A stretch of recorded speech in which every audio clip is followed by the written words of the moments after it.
প্রিয় সাংবাদিক বন্ধুগণ, আজকে আন্তর্জাতিক অপরাধ ট্রাইব্যুনাল ১ এখানে মোহাম্মদপুর এলাকায় জুলাই অভ্যুত্থান চলাকালীন সময়ে 18 এবং 19 জুলাই 2024 খ্রিস্টাব্দে যে সমস্ত মানবতা বিরোধী অপরাধ সংগঠিত হয়েছিল, হত্যাকাণ্ড সংগঠিত হয়েছিল, সেগুলোর ব্যাপারে তদন্ত করে আন্তর্জাতিক অপরাধ ট্রাইব্যুনালের তদন্ত সংস্থা একটি তদন্ত রিপোর্ট দাখিল করেছিলেন।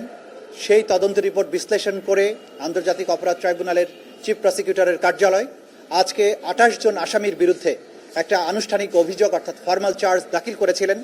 ট্রাইব্যুনাল আজকে সেই ফর্মাল চার্জের অভিযোগের বিবরণগুলো শুনে অন্যান্য ডকুমেন্টস পর্যালোচনা করে 28 জন আসামি, এই 28 জন আসামির মধ্যে ঢাকা মহানগরীর দক্ষিণের সাবেক মেয়র, ঢাকা সিটি কর্পোরেশনের সাবেক মেয়র ফজলে নূর তাপস, যুবলীগের নেতা বা আওয়ামী লীগের নেতা জাহাঙ্গীর কবির নানক সহ মোট 28 জন আসামির বিরুদ্ধে অভিযোগ আমলে গ্রহণ করেছেন এবং আগামী 29 জানুয়ারি আসামিদেরকে গ্রেপ্তার করে তাদেরকে আদালতে উপস্থিত করার জন্য আইন শৃঙ্খলা রক্ষাকারী বাহিনীকে নির্দেশ দিয়েছেন।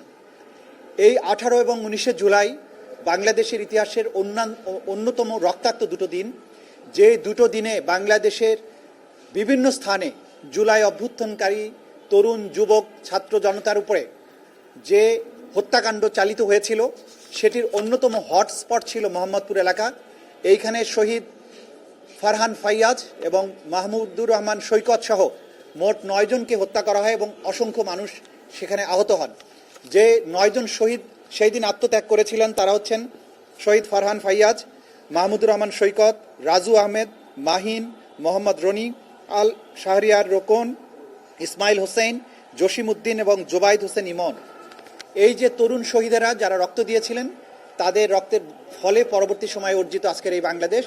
আমাদের অঙ্গীকার ছিল জুলাই অভ্যুত্থানের সময় যারা হত্যাকাণ্ড চালিয়েছে, যারা রাজপথে সরাসরি হত্যাকাণ্ডের সংগঠনে ভূমিকা পালন করেছে, পেছনের যারা পরিকল্পনাকারী, নির্দেশদাতা এবং যারা মাস্টারমাইন্ড ছিলেন, কমান্ড রেসপন্সিবিলিটিতে ছিলেন, তাদের প্রত্যেককে আমরা বিচারের মুখোমুখি করব।